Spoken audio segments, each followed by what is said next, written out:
അന്ത്യനുമേ ദിവ്യ സ്നേഹത്തിൽ ഉറവിടമേ അവനാദ്യനും അന്ത്യനുമേ ദിവ്യ സ്നേഹത്തിൽ ഉറവിടമേ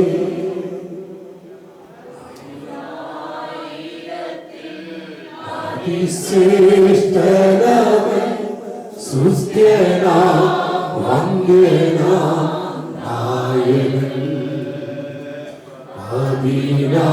അതിനായിരത്തിൽ അതിശ്രേഷ്ഠനവൻ സുസ്ഥ്യനാം വന്ദ്യനാം നായകൻ എന്നുയിരാണ് ഉയിരാണ് ഉയിരാണ് യേശു എന്നുയിരാണ് ഉയിരാണ് ഉയിരാണ് യേശു എന്നുയിരാണ് യേശു എന്നുയിരോട് കലർന്നേ എന്നുയിരേ നാമുന്നെ തുതിപ്പേ എന്നുയിരേ നാമുന്നെ തുതിപ്പേ ഉലകമെല്ലാം മറക്കുന്നയ്യാ ഉണർവുയെല്ലാം എനിക്കുതയ്യാ ഉലകമെല്ലാം മറക്കുന്നയ്യാ ഉണർവുയെല്ലാം എനിക്കുതയ്യാ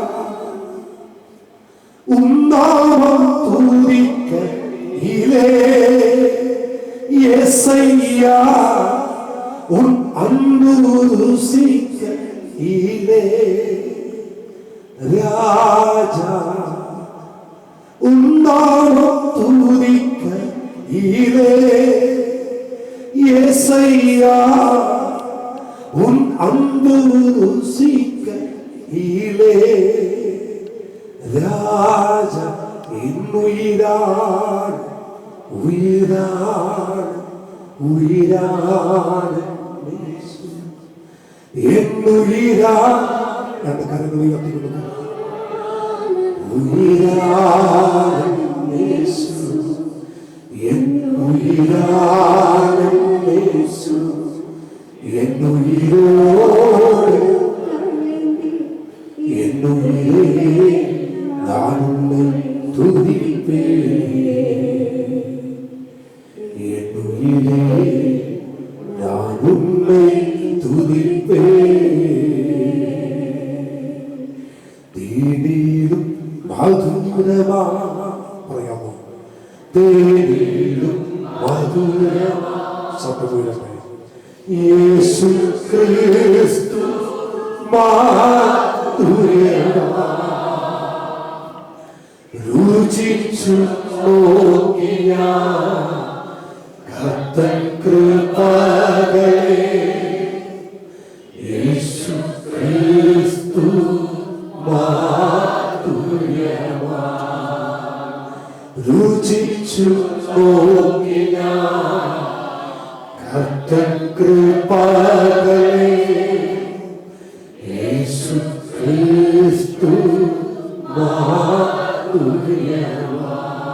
ഞങ്ങളുടെ ദൈവമേ സ്വർഗീയ പിതാവേ വീണ്ടും അവരുടെ സന്നിധിയിലേക്ക് അടുത്തു പോകുന്നു ഞങ്ങളോട് വീണ്ടും നിങ്ങൾ സംസാരിക്കണം ക്രിസ്തുയേശുവിൻ നാമത്തിൽ പിതാവേ സദസ്സിലായിരിക്കുന്ന കർത്താവിൻ്റെ ശ്രേഷ്ഠ ദൈവബുദ്ധിമാർ കടന്നു വന്നിരിക്കുന്ന ദൈവമക്കൾ എല്ലാവരെയും ഓർത്ത് ഞാൻ കർത്താവിന് സ്തോത്രം ചെയ്യുന്നു സമയം നമ്മുടെ മുമ്പിൽ കുറവേ ഉള്ളൂ അതുകൊണ്ട് മറ്റൊന്നും പറഞ്ഞ് ഞാൻ സമയം കളയുന്നില്ല ഇത് തിരിച്ചു മോർണിംഗ് സമയം ഒട്ടും കളയാതെ കർത്താവിൻ്റെ വചനത്തിലേക്ക് നമ്മൾ ശ്രദ്ധയെ തിരിക്കാം ഇന്നലെ എനിക്ക് തോന്നുന്നു 3 മണി ആയി ഞാൻ വീട്ടിലെത്തിയപ്പോൾ ന്യൂവിൻ്റെ ചർച്ചക്കോടിൻ്റെ ജനറൽ കൺവെൻഷൻ നടക്കുകയായിരുന്നു. അവിടെയായിരുന്നു മീറ്റിംഗ് മീറ്റിംഗ് കഴിഞ്ഞ് അവിടെ നിന്ന് എത്തുമ്പോൾ 2 മണിയായി. ഇന്ന് നമ്മളിവിടെ ഇരിക്കുന്ന സമയത്ത് കേരളത്തിൽ ഇന്നുവരെ നടക്കാത്തൊരു കാര്യം നടക്കുന്നു. ഒരു കെട്ടിടം പൊളിക്കുന്നു. ഞാനിങ്ങോട്ട് കയറുന്നതിന് മിനിറ്റുകൾക്ക് മുമ്പായിരുന്നു ഇപ്പം പൊളിക്കും എന്ന് പറഞ്ഞു. ഇപ്പോൾ പൊളിഞ്ഞ് കാണും. ഇത് മോശമായില്ലേ? എല്ലാം കഴിഞ്ഞു.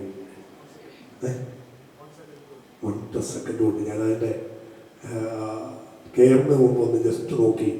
അപ്പോൾ 3ാമത്തെ സൈറിന് വേണ്ടി അവർ വെയിറ്റ് ചെയ്യാനും. കാരണം ഞാൻ അറിയാതെ വണ്ടിനകത്തിരുന്ന് കരഞ്ഞു. സത്യം.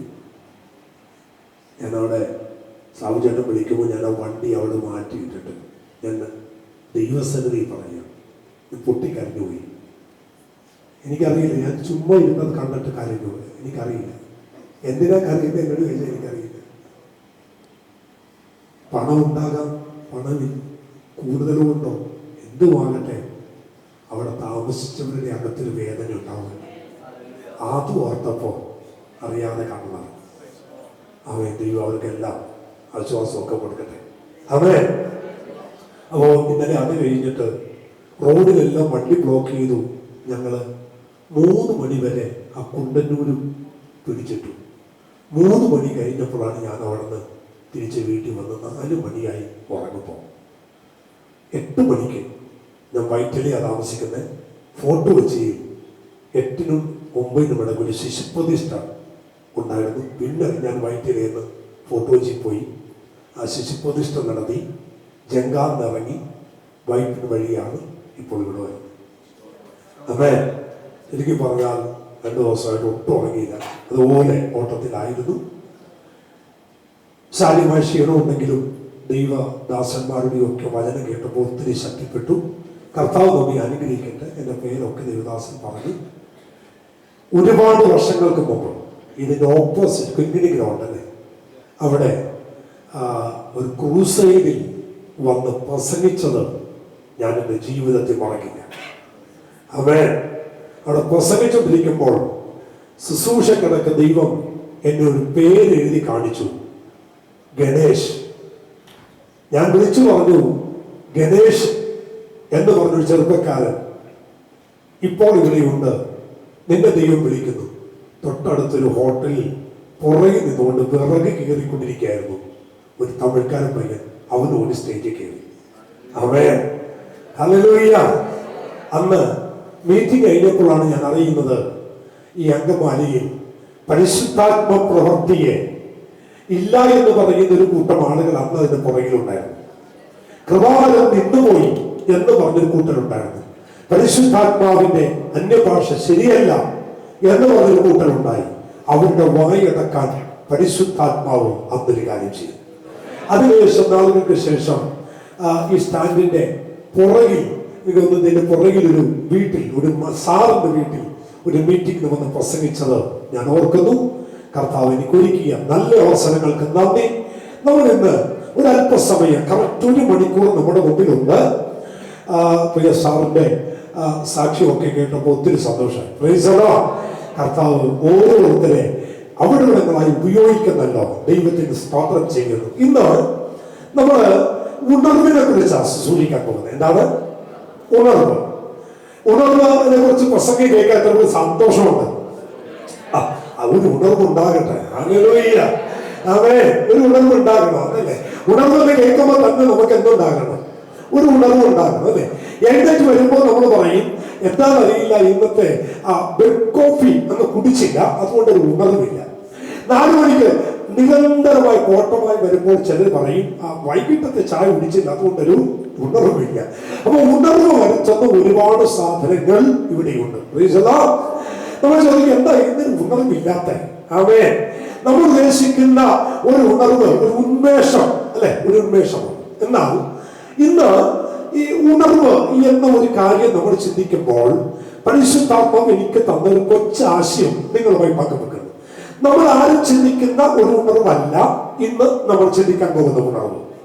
അവൻ പെൻസിക്കോളയിൽ ഉണ്ടായ ഉണർവോ, അസീസ സ്ട്രീറ്റിൽ ഉണ്ടായ ഉണർവോ, അവൻ റിനർ ബോഗയിലൂടെ ഉണ്ടായ ഉണർവോ, അല്ലെങ്കിൽ ലോക രാജ്യങ്ങളിൽ ഉണ്ടായ ഉണർവോ ഒന്നുമല്ല നമ്മൾ ചിന്തിക്കുന്നത്. വിശുദ്ധ ബൈബിളില് ഉണർവ്, റിവൈവൽ എന്ന ഒരു വാക്കില്ല.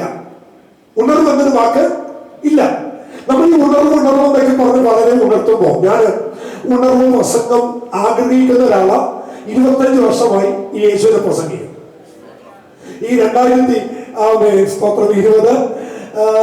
മെയ് മാസം വരുമ്പോൾ 25 വർഷം തികയുന്നു ഈ പുസ്തകം പ്രസംഗിക്കാൻ തുടങ്ങിയിട്ട്. അതാണ് സോദരൻ പറഞ്ഞത്. അപ്പോ 25 വർഷമായിട്ട് ഉണർവ് പ്രസംഗമാണ് എനിക്കിഷ്ടം.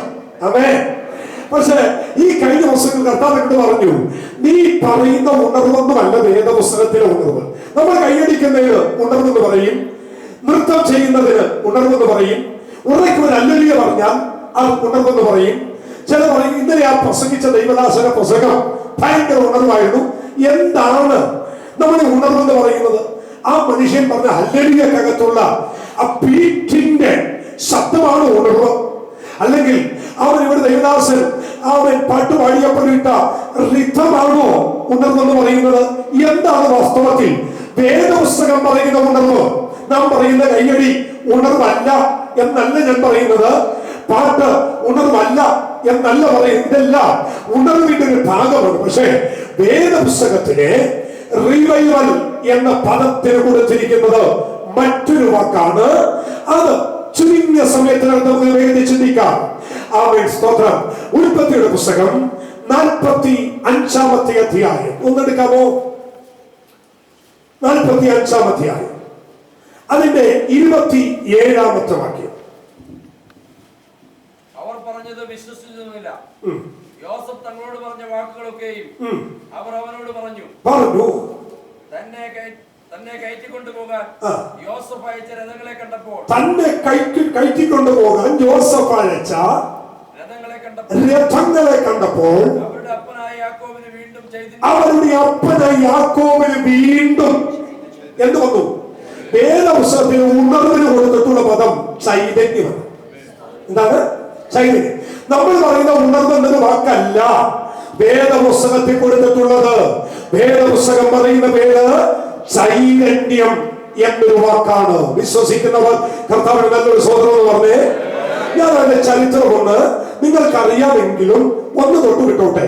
നമുക്കറിയാം, അബ്രഹാമിന്റെ മകനായ ഇസ്ഹാക്കിന്റെ 2 മക്കളിൽ വാഗ്ദത്തം പിടിച്ചു മേടിച്ച, അമ്മയുടെ ഗർഭത്തിൽ വെച്ച് തന്നെ വാഗ്ദത്തം ചുമന്നു പുറത്തു വന്ന യാക്കോബ് ഉഭായി എന്ന് പേര് വന്നു. പിന്നത്തേതിൽ ഇസ്രയേൽ എന്ന് പേരായി. മറ്റാരും ചെയ്തിട്ടില്ലാത്ത പോലെ ദൂരമായി മണ്ണ് പിടിച്ചു. യാക്കോബ് നദി നീന്തിക്കിടന്നു. അവൻ അതിശയകരമായ കാര്യങ്ങൾ ചെയ്ത ഈ യാക്കോബിന് ഒരുപാട് മക്കൾ ഉണ്ടായിരുന്നു. 12 പുത്രന്മാർ ഉണ്ടായിരുന്നു. അതിൽ ഏറ്റവും അനുഗ്രഹിക്കപ്പെട്ട ഒരു പൈതലെ കുറിച്ച് വേദപുസ്തകം പറയുന്നു. അത് ജോസഫ്. നമുക്കറിയാം ജോസഫിന്റെ നീണ്ട ചരിത്രം. താന് ഈ യൗവന കാലത്ത് തന്നെ ഒരു ഭക്തനായി ജീവിച്ച ഒരു ദൈവമനുഷ്യൻ. ആമേൻ. ഭക്തനായി ജീവിച്ചു എന്ന് വെച്ചാൽ സഹോദരങ്ങളെല്ലാം പാപം ചെയ്യുമ്പോൾ പാപം ചെയ്യാതെ, സഹോദരന്മാർ അപ്പനറിയാതെ പലതും ഒളിച്ചു ചെയ്യുമ്പോൾ തന്നെ പാപത്തിന് വേണ്ടി വിട്ടുകൊടുക്കാതെ അറിഞ്ഞ, അല്ലെങ്കിൽ അപ്പൻ സേവിക്കുന്ന ദൈവത്തെ ആഴമായി ഹൃദയത്തിൽ കൊണ്ടു നടന്ന ഒരു കൊച്ചുമകൻ. അതുകൊണ്ട് തന്നെ ഈ യാക്കോബും ജോസഫിനെ സ്നേഹിച്ചു. ജോസഫിനെ യാക്കോബ് സ്നേഹിച്ചതിന്റെ ഫലമായിട്ട് ഒരു ഉടുപ്പ്, ഒരു വസ്ത്രം നെയ്തു കൊടുത്തു. ഈ വേദപുസ്തകത്തിനകത്ത് ഉടുപ്പിന് ഭയങ്കര പ്രാധാന്യം, വസ്ത്രത്തിന് ഭയങ്കര പ്രാധാന്യം. അപ്പോൾ സ്നേഹിച്ചതിന്റെ പ്രതിഫലമാണ് ജോസഫിന് കിട്ടിയ വസ്ത്രം. എന്നെയും നിങ്ങളെയും കാൽവരി ക്രൂശിൽ യേശു സ്നേഹിച്ചതിന്റെ ഒരു നിഴലാണ് ഒരു തേജസ്സിന്റെ വസ്ത്രം ദൈവം നമുക്ക് നൽകി തന്നത്. അതെ, അപ്പോൾ സ്നേഹിക്കുന്നവർക്ക് അവൻ വസ്ത്രം കൊടുക്കും. അതെ, എന്നാൽ പിശാചിന്റെ ഓട്ടവും നമ്മുടെ വസ്ത്രത്തിന് മേലാണ്. അതെ, ദൈവം തന്ന വസ്ത്രം നമ്മിൽ നിന്ന് ഊരുക എന്നുള്ളത് പിശാചിന്റെ പദ്ധതിയാണ്. അവൻ ദൈവം തന്നതിനെ ഊരിക്കളയാ ദൈവമായിട്ട് അനുവദിക്കില്ല. പക്ഷേ ഞാനും ദൈവമായിട്ട് അവസരം കൊടുക്കരുത്. അതെ, അപ്പൊ സ്നേഹിച്ച ഈ മകന് ഒരു മേലങ്കി, ഒരു ഉടുപ്പുണ്ടാക്കി കൊടുത്തു. എന്ന് ഈ ഉടുപ്പ് തന്റെ മേൽ വന്നോ, അന്ന് മുതൽ ചേട്ടന്മാരുടെ കണ്ണുകളും ജോസഫിന്റെ മേൽ പതിക്കാൻ തുടങ്ങി. ഒന്ന് ശ്രദ്ധിക്കണം കേട്ടോ. അവൻ താൻ ഒരു ദർശനം കണ്ടു, സ്വപ്നം കണ്ടു. അനുഗ്രഹിക്കപ്പെട്ട സ്വപ്നം. സൂര്യനും ചന്ദ്രനും നഷ്ടമേ തന്നെ ചെയ്യുന്നു. അവൻ നമസ്കരിക്കുന്നു, കറ്റകൾ എഴുന്നേറ്റ് നമസ്കരിക്കുന്നു. ഇത് ജ്യേഷ്ഠന്മാരോട് പറയുന്നു. അവർക്ക് അസൂയ ഉണ്ടാകുന്നു. അവൻ ഇവന് തക്കം നോക്കി നടക്കുന്നു. ഇവനെ എങ്ങനെയെങ്കിലും ഒന്ന് അപായപ്പെടുത്താൻ 17-ാമത്തെ വയസ്സിൽ അവൻ കാത്തിരുന്ന ശത്രുവിനെ ദൈവം മുന്നിൽ കൊണ്ടുവന്നിട്ട് കൊടുത്തു. ഒരു സ്വന്തം പറയാൻ പറ്റുമോ? കാത്തിരുന്ന ശത്രുവിനെ ദൈവം മുന്നിൽ കൊണ്ടുവന്നിട്ട് കൊടുത്തു. അവർ ഒന്നടങ്കം കൈവച്ചു. ജോസഫിന്റെ കയ്യിലെ ആഹാരം വാങ്ങിച്ച് ആഹാര പാത്രം തുറന്ന് കഴിക്കാൻ ആരംഭിച്ചിട്ട് ആഹാരം കൊണ്ടുവന്ന ജോസഫിനെ പിടിച്ച് അവർ പൊട്ടക്കിണറ്റിലിട്ടു. അപ്പൻ കൊടുത്തുവിട്ട അവൻ ടിഫിൻ ബോക്സിനകത്തുള്ള ആഹാരം കഴിച്ച് ആഹാരം കൊണ്ടുവന്നവനെ പൊട്ടക്കിണറ്റിലിട്ടപ്പോൾ അവൻ പൊട്ടക്കിണറ്റിൽ കിടന്നുകൊണ്ട് ജ്യേഷ്ഠന്മാരുടെ പേരുകൾ ഓരോന്ന് ആവർത്തിച്ചു വിളിക്കുമ്പോൾ മുഖം മറച്ചുകൊണ്ട് അനുജനെ ശ്രദ്ധിക്കാതിരുന്നപ്പോൾ ഇതിന്റെ രണ്ടിന്റെയും നടുവിൽ ഉയരത്തിലിരുന്നൊരു സ്വർഗം നോക്കിയിട്ട് പറഞ്ഞു, ജോസഫേ, നീ കൊണ്ടുവന്ന ആഹാരം നിന്റെ കയ്യിൽ നിന്ന് വാങ്ങിച്ച് നിന്നെ പിടിച്ച് പൊട്ടക്കിണറ്റിലിട്ട് നിന്റെ പട്ടിണിക്കിട്ട് നിന്നെ അനാഥയാക്കി ഇതിനകത്ത് എറിഞ്ഞിട്ടെങ്കിൽ കാലങ്ങൾ കഴിയുമ്പോൾ കുറിച്ചു വെച്ചോ, ഒരുപാട് കാലമില്ല, നീണ്ട 20 വർഷങ്ങൾക്ക് ശേഷം ഇവന്മാരുടെ ആഹാരത്തിന്റെ താക്കോല് പോലെ ഞാൻ നിന്റെ മക്കൾ ലഭിക്കാൻ പറയാം. നിങ്ങൾക്ക് നൂല് മനസ്സിലായോ? നിന്റെ ആര് പൊട്ടക്കിണറ്റിൽ ആഹാരം മേടിച്ചു നൽകിയിട്ടോ അവര് നിന്റെ മുമ്പിൽ ക്യൂ നിൽക്കുന്ന ദിവസങ്ങൾ മുന്നിൽ വരുന്ന ഒരു വർഷമാണ് ഇതെന്ന് ദൈവത്തിന്റെ ആത്മാവിനെ നൂല് വിളിച്ചു പറയുന്നു. ഈ കഴിഞ്ഞ ദിവസം ദൈവാത്മാവ് വളരെ ശക്തമായിട്ട് പോകുന്നിടത്ത് പറയാൻ എനിക്കൊരു നൂല് തന്നു. ഈ 2020 ഒരു പച്ചപ്പിന്റെ വർഷമാണ്. ഈ 2020 ദൈവത്തിന് പച്ച പിടിക്കാൻ പോകുകയാണ്. നീതിയുടെ വർഷമാണ്, അനുഗ്രഹത്തിന്റെ വർഷമാണ്. കഴിഞ്ഞ 2019 നീ കേട്ട പലത് ജീവിതത്തിൽ നടക്കാതെ പോയെങ്കിൽ ഈ വർഷം നിന്റെ ജീവിതത്തിൽ അത് നിവർത്തിയാക്കുന്ന വർഷമെന്ന് പരിശുദ്ധ വിളിച്ചു പറഞ്ഞാൽ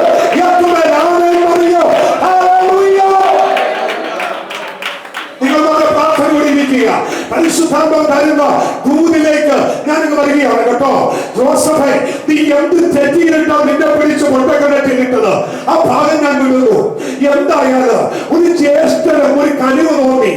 യഹൂദയിൽ ഏതെയും കൊല്ലാൻ പ്ലാൻ ചെയ്യുമ്പോൾ ജ്യേഷ്ഠൻ പറയുന്നു, കൊല്ലണ്ട, നമുക്ക് ഇതാ നോക്കിക്കേ, അവൻ മിസ്രയീമ്യ, അവൻ സുഗന്ധവർഗം വിൽക്കുന്നവർ വരുന്നു, നമുക്കവനെ പണം മേടിച്ച് വിൽക്കാം. അതിന് നിദാനമായൊരു കാര്യമുണ്ട് കേട്ടോ. ജോസഫിനെ കൊല്ലാൻ മുമ്പാണ് ഒരുമിച്ച് തീരുമാനമെടുത്തപ്പോ ആരുടെയോ ഒരു കണ്ണ് ഈ ജോസഫിനെ കൊല്ലേണ്ടതിന് പകരം യാക്കോബിന്റെ ആടിലേക്ക് ഒരുത്തന്റെ ശ്രദ്ധ തിരിഞ്ഞു. എന്നിട്ട് പറഞ്ഞു, ഇവനെ കൊല്ലണ്ട, പകരം ഇവന്റെ അവൻ നമ്മുടെ അപ്പന്റെ ആടിനെ ഒരുത്തനെ കൊല്ലാം. ജോസഫിനെ മാറ്റി നിർത്തിയിട്ട് അപ്പന്റെ ആടുകളിൽ നിന്ന് ഒരാടിനെ എടുത്ത് അതിനെ കൊന്ന് അതിന്റെ രക്തം അവന്റെ വസ്ത്രത്തിന്മേൽ അവൻ മുടങ്ങി. സ്വതന്ത്രം പറയാമോ? എന്നിട്ട് അവൻ മിസ്രയീമ്യർക്ക് ജോസഫിനെ വിറ്റു. ശ്രദ്ധിച്ചേ, ഈ കൈ രണ്ടും പുറകിലോട്ട് കെട്ടി തലയിൽ ചങ്ങലയിട്ട് ബന്ധിച്ച് അത് നേരെ കൊണ്ടുവന്ന് ശരീരത്തെ വിലങ്ങ് പോലെ അരക്കൊരു റിങ്ങിട്ടിട്ട് ആ റിങ്ങിൽ നിന്ന് 2 മുന്നിലേക്കും 2 പുറകിലേക്കും ഇതാ അടിമയെ കൊണ്ടുപോകുന്നത് ചന്തയിലേക്ക്.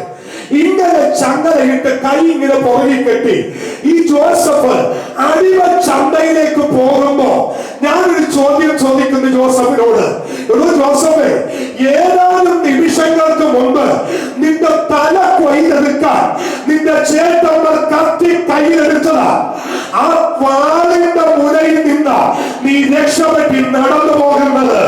അവൻ ഇത് ഒരു സുവർണ്ണ അവസരമല്ലേ ജോസഫേ എന്ന് പറഞ്ഞ ജോസഫ് പറയും, പുകഴാനൊന്നുമില്ല, ഞാൻ ജീവനോടിരിക്കുന്നത് എനിക്ക് പകരം ഒരാൾ അറുക്കപ്പെട്ടത് കൊണ്ടാണ്. ഇന്ന് ദൂത മനസ്സിലായവർ രണ്ട് കരമടിച്ച് ആരാധിക്കണം കേട്ടോ. ജോസഫേ, നിന്റെ ഗുണം കൊണ്ടല്ല, നിന്റെ ഗ്രാമത കൊണ്ടല്ല, നിന്റെ ബലം കൊണ്ടല്ല ഇന്ന് നീ ജീവനോടിരിക്കുന്നത്. നിനക്ക് പകരം അപ്പന്റെ കാല് അവൻ രക്തം ചിന്തിയത് കൊണ്ടാണ്. അവന്റെ ചോര നിന്റെ ഉടുപ്പിൽ വീണത് കൊണ്ടാണ്. ഇന്ന് പകൽ ഞാനും നിങ്ങളും ജീവനോടിരിക്കുന്നു. ഈ ദൂത് വിളിച്ചു പറഞ്ഞപ്പോൾ ഇല്ല, ഞാൻ ഇന്നുവരെ ആവർത്തിച്ചിട്ടില്ലാത്തൊരു ദൂത് ആരുടെ പരിശുദ്ധത പറയുന്നു.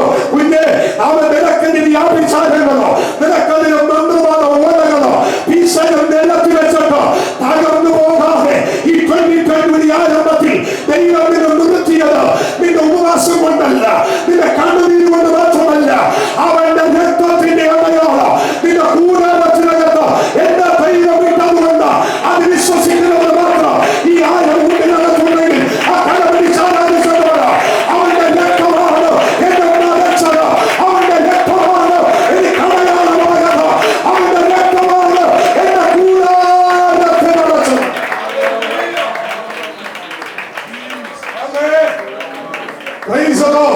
ദൈവങ്ങളെ, അവൻ PhD എടുത്താലും അവൻ ഡബിളമ എടുത്താലും നിങ്ങൾ എത്ര വലിയ അറിവിന്റെ സമ്പത്തിൽ കയറിയാലും ഒരു മനുഷ്യന്റെ ഹൃദയത്തിനകത്ത് ഒരു ദുഷ്ടത ആരംഭിച്ച് ആ വിചാരം ചെയ്ത് നിങ്ങൾ തകർക്കണമെന്ന് വിചാരിച്ചാൽ അവന് നിഷ്പ്രയാസം കഴിയും. കാരണം അവൻ 25 വർഷത്തെ ശുശ്രൂഷയുടെ ആരംഭം എന്ന് പറയാ. അവൻ പണസേട്ടന്മാർ അറിവിന്റെ അത്തിച്ചു പോയിരുന്നവർ ആ വിചാരം നിമിത്തം അവൻ എല്ലാം വിറ്റിപ്പെറുക്കി അവൻ കുടുംബത്തിനകത്തുള്ളത് എല്ലാത്തിനും ഭ്രാന്തി പിടിച്ച് മുറിക്കകത്ത് പൂട്ടിയിട്ടതോ എന്നെ കണ്ടുകൊണ്ട് കണ്ടിട്ടുണ്ട്. അറിവിന്റെ ബുദ്ധി കൊണ്ടോ അവരുടെ നോളജ് കൊണ്ടോ അതിനെ ജയിക്കാൻ കഴിയാതെ പോയപ്പോൾ ഇതൊന്നുമില്ലാത്ത നിന്റെ കുടുംബത്തെ ഇന്നോളം ദൈവം നിർത്തിയത് അറിവിന്റെ ഫലം കൊണ്ടല്ല, കുഞ്ഞാവിന്റെ രക്തത്തിന്റെ ശക്തിയാകത്ത് ആ കരമടിച്ചാലാഭിച്ചവരാ ഇന്ന് പലതിന് ജീവനോടിരിക്കുന്നത്. എന്റെ ദൈവം നിർത്തിയത് അവന്റെ രക്തത്തിന്റെ ശക്തിയാണ്.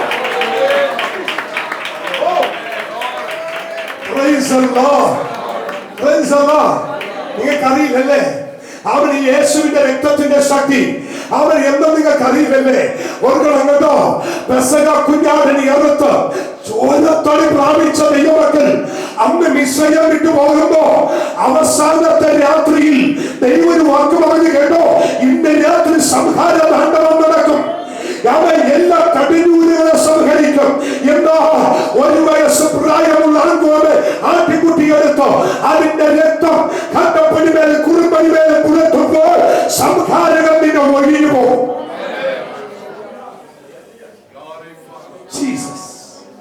സംഹാരകം നിന്നെ ഒഴിഞ്ഞു പോകും. അവന് അന്ന് വീട്ടിൽ നിന്നും മാറ്റിക്കെട്ടിയാണ് എന്താ പറയില്ല ആ ദൂതെന്ന് പറയാ ദൈവാത്മ പറയും. സോദരം, പെസഹ കുഞ്ഞാട് എന്താണ് ഇതിന്റെ മെസ്സേജ് എന്ന് പറഞ്ഞു തിരിച്ചു വരാം. പെസഹ കുഞ്ഞാട് ഇറക്കാതെ ദൈവം പറഞ്ഞു, 1 വയസ്സ് പ്രായമുള്ള ഊനമില്ലാത്ത ആടിനെ നിങ്ങൾ തൊഴുത്തിന്ന് മാറ്റിക്കെട്ടണം. തൊഴുത്തിന്ന് മാറ്റിക്കെട്ടണം. ഒരു വീടിന് 1 ആട് വെച്ച് മാറ്റിക്കെട്ടണം. എവിടെ? തൊഴുത്തിന്ന് മാറ്റിക്കെട്ടണം. എങ്ങോട്ട്? ഗോസൻ ദേശത്തിനും മിസ്രയീം കൊട്ടാരത്തിനും നടുവിലേക്ക് ഈ ആടുകൾ തൊഴുത്തിന്ന് മാറ്റിക്കെട്ടണം.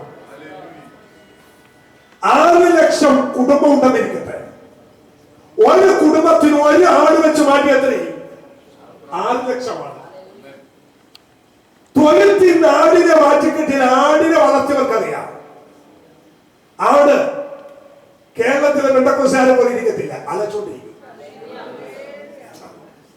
ഇവിടെ മാറ്റിക്കെട്ടി ആടെല്ലാം ചുമ്മാ ഇരിക്കുന്ന പോലെ ആ ആടിരിക്കത്തില്ല, ആ ആട് അലച്ചോണ്ടിരിക്കും. ഒരു സ്വതന്ത്രം പറഞ്ഞു എന്നെ ആ ദൈവം തെരുവിൽ നിന്നും അവൻ കഞ്ചാവിൽ നിന്നും മയക്കമരുന്നും ഒക്കെ ദൈവം പൊട്ടിച്ചുകൊണ്ട് നിവഴിയിട്ടതാ. അതുകൊണ്ട് നിങ്ങൾ ആരും അനങ്ങാതിരുന്നെങ്കിലും എനിക്ക് അനങ്ങാതിരിക്കാൻ ഒക്കത്തില്ല, ഞാൻ കൈവരിച്ചാലായിരിക്കും.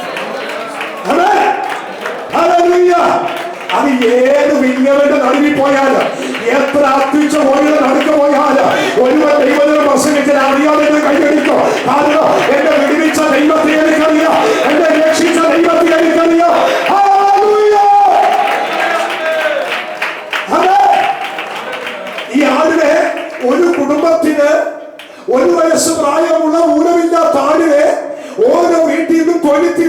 കിട്ടണം.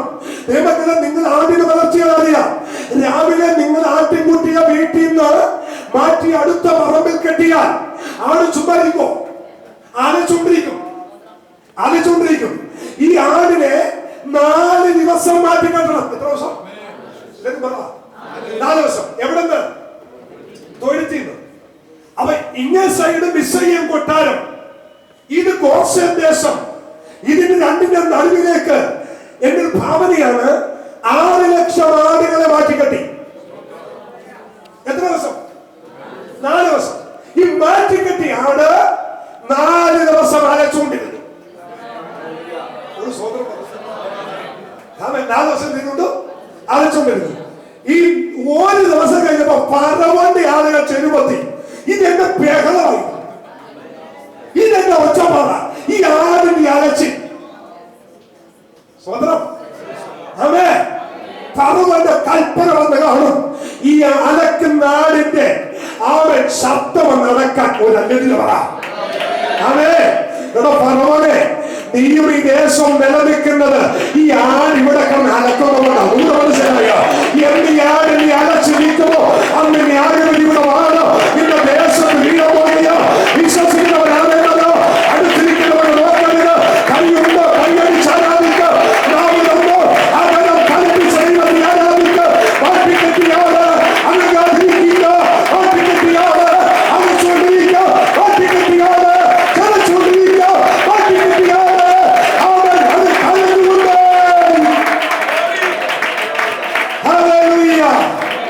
സന്തോഷമുണ്ടെങ്കിൽ അമ്മയെക്കുറിച്ച് പറഞ്ഞേ. ഇനി ഒന്ന് ശ്രദ്ധിച്ചേ, ഈ മാറ്റിക്കെട്ടി ആട് എത്ര ദിവസം അലച്ചു? നിങ്ങൾ പറ. 4 ദിവസം. 4ാമത്തെ ദിവസം ഈ ആടിന്റെ അലച്ചിൽ ശബ്ദം നിന്നു. സ്വതന്ത്രം. ഇനി ഒരു കാര്യം കേൾക്കാൻ നിങ്ങൾക്ക് സന്തോഷമുണ്ടോ? ഉണ്ടെങ്കിൽ നല്ല ഇടിവെട്ടുന്ന അല്ലരിക പറ. എല്ലാരും പറഞ്ഞില്ല, നല്ല അല്ലരിക പറ. നിങ്ങളുടെ പോലെ വന്നാലും കുറച്ചുകൂടി ഒപ്പിക്കണം. അതൊന്ന് ശ്രദ്ധിച്ചേ. അപ്പൊ 4 ദിവസം ആടന്നിരുന്നു പറ. ഇനി ഞാനത് ചോദിക്കാം യോസഫാസേ, ഈ ഇസ്രായേൽ മക്കൾ ഈ മിസ്രയീമിൽ എത്ര വർഷം അടിമയായി? 430 വർഷം. ശരിയാണോ ഇല്ലയോ? ആണോ ഇല്ലയോ? ആണെങ്കിൽ അല്ല കൈ പൊക്കി 430 വർഷത്തെ ബന്ധനം 4 ദിവസം ആട് അലച്ചപ്പോ പൊട്ടിയിരിക്കും.